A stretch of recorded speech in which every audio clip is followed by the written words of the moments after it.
प्यारे छात्रों, इस वीडियो में हम तुमसे log से संबंधित log की जितनी भी प्रॉपर्टी होती है उसके बारे में बताएंगे। log की डिफिनीशन क्या होती है, log किस केस में पॉजिटिव होता है, किस में निगेटिव होता है। तो सबसे पहले हम डिफाइन करें log की डिफिनीशन क्या होती है। तुम सभी log के बारे में थोड़ा बहुत जानते ही होंगे। मैथमेटिकल ऑपरेशंस, गणितीय क्रियाओं को बड़ा आसानी ढंग से बड़ा इजीली सॉल्व कर देता है लॉगरिथम्स। तो आइए चलते हैं अपने वीडियो पे। If a to the power y equal to x, then log x to the base a equal to y। अब यहाँ पे ये देखिए, ध्यान देने वाली बात है कि यहाँ जो बेस है log में भी वही बेस रहेगा, बेस नहीं चेंज होता है, सेम रहेगा। अब बेस की कंडीशंस होती है, बेस के लिए दो कंडीशन, a ग्रेटर देन 0 अर्थात बेस हमेशा पॉजिटिव होता है, and not equal to 0, a greater than 0 and not equal to 1। Positive होता है लेकिन एक नहीं हो सकता है। और इस x के लिए यहां पर जो है केवल उसके लिए एक कंडीशन होती है, एक शर्त होती है, x इज ग्रेटर देन 0। ये केवल धनात्मक होना चाहिए, पॉजिटिव होना चाहिए। बेस के लिए दो कंडीशन और इसके लिए एक कंडीशन। तो इसको लॉग की डिफिनीशन समझ लें या लॉग की प्रॉपर्टी समझ लें। कुछ और प्रॉपर्टी है जिनको हम आपको बता रहे हैं। log 1 to the base a equal to 0 अर्थात log 1 की वैल्यू किसी भी बेस पर 0 है। तीसरी प्रॉपर्टी है थर्ड वाली, log a to the base a equal to 1। अगर ये दोनों सेम रहता है तो उसकी वैल्यू 1 होती है। Fourth, log mn to the base a equal to log m plus log n to the same base. Fifth वाली, log m upon n to the base a equal to log m to the base a minus log n to the base a। Six की property number 6, log m to the power n to the base a equal to n log m to the base a। ये तो इतनी property बड़ी easily हर जगह आप लोगों को मिल जाती है।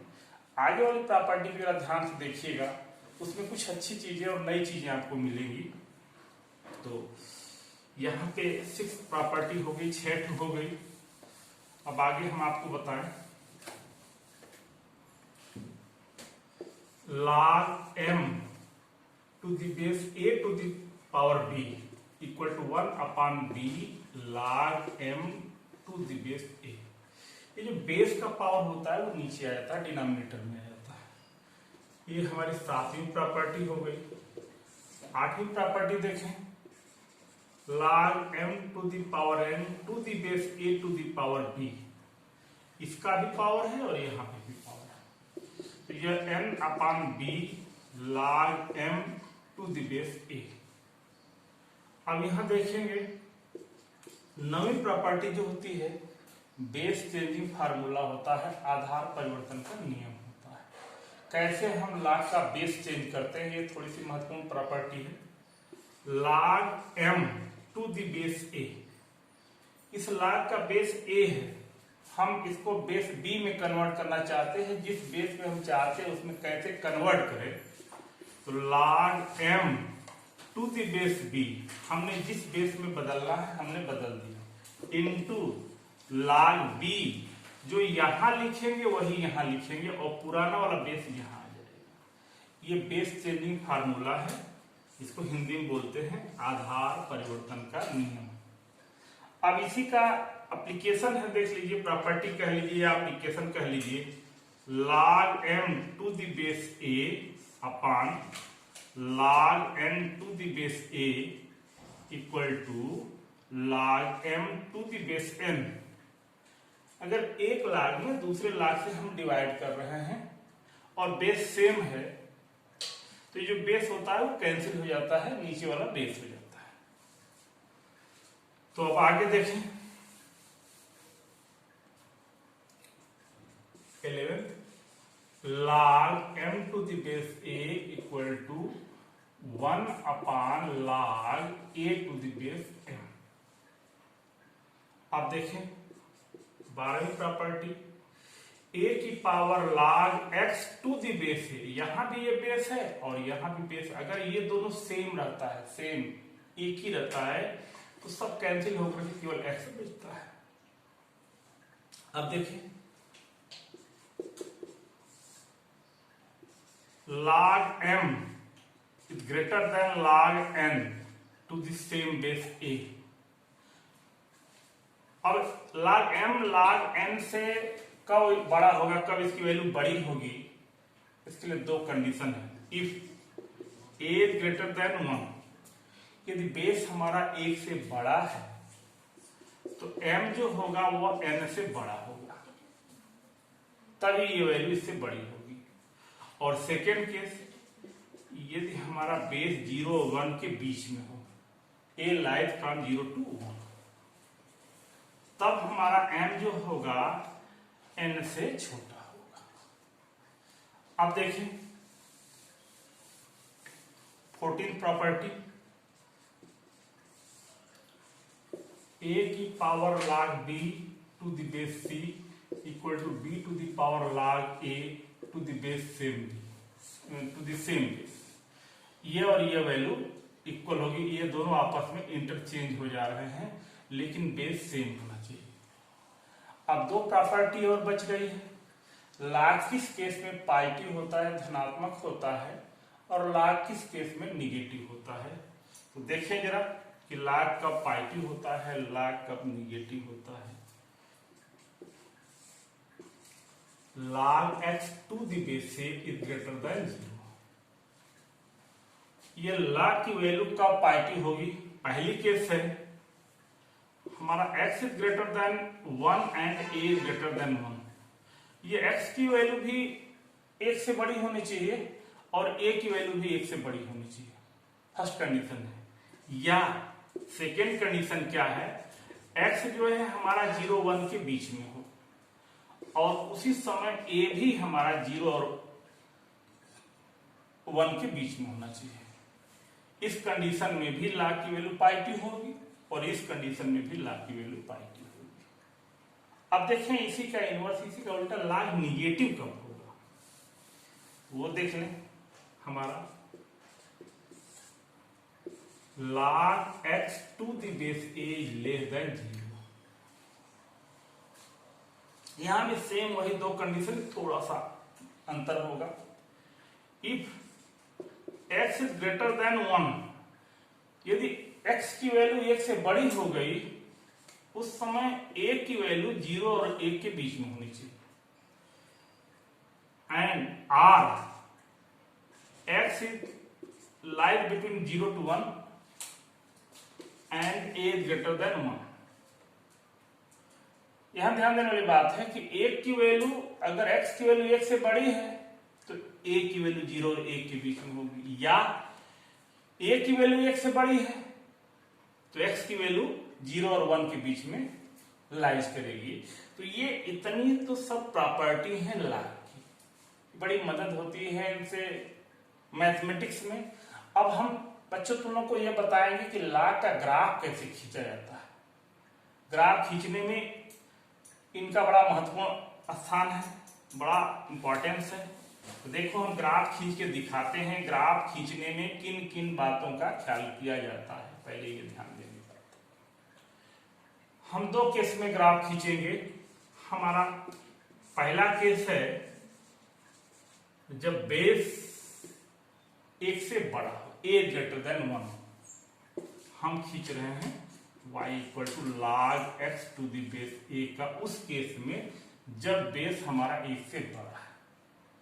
ग्राफ खींचने के लिए कुछ बातों का ध्यान दिया जाता है। वो कौन कौन सी बात है, पहले हम ये देखना चाहते हैं कि हमारा जो ग्राफ है, कर्व है, वो x एक्सिस को किन किन पॉइंट पे इंटरसेक्ट कर रहा है, y एक्सिस को किन किन पॉइंट पे इंटरसेक्ट कर रहा है। For the point of intersection with x axis, x अक्ष से कटान बिंदु निकालने के लिए हम उसमें y इक्वल टू 0 रखते हैं। और वाई एक्स से पॉइंट ऑफ इंटरसेक्शन निकालने के लिए हम x इक्वल टू 0 रखते हैं। तो हम ये देखते हैं कि पहले ये y एक्सिस को कहां पे इंटरसेक्ट कर रहा है। तो y एक्सिस से इंटरसेक्शन निकालने के लिए हमें x इक्वल टू 0 रखना पड़ेगा। यदि हम x इक्वल टू 0 रखते हैं तो ये नॉट पॉसिबल होगा, क्योंकि यहां तो हमेशा ग्रेटर देन 0 होता है। इसका यह मतलब हुआ कि हमारा ये जो ग्राफ है y एक्सिस को इंटरसेक्ट नहीं करेगा, कहीं पर भी नहीं काटेगा। अब हम ये देखना चाहेंगे कि ये x एक्सिस को कहां पे काट रहा है, कहां इंटरसेक्ट कर रहा है।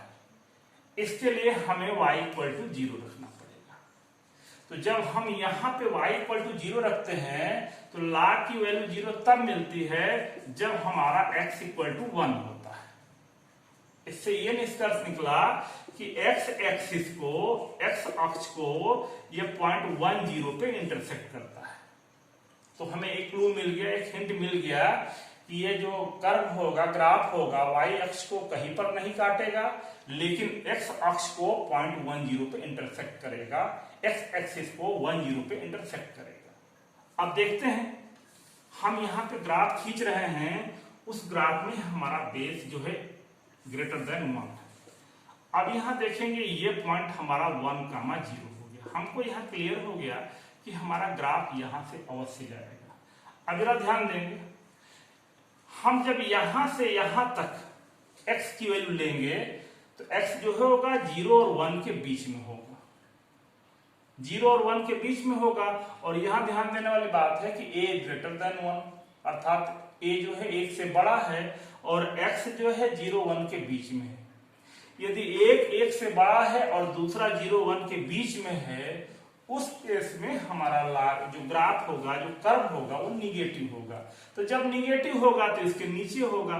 तो अब यहां देखेंगे जैसे जैसे आगे जाएगा ये y एक्सिस के पैरेलल हो जाएगा, y एक्सिस को कट नहीं करेगा, उसके पैरेलल हो जाएगा, उसके समांतर हो जाएगा। और जब हम इसके आगे बढ़ेंगे तो x की वैल्यू 1 से बड़ी हो जाएगी।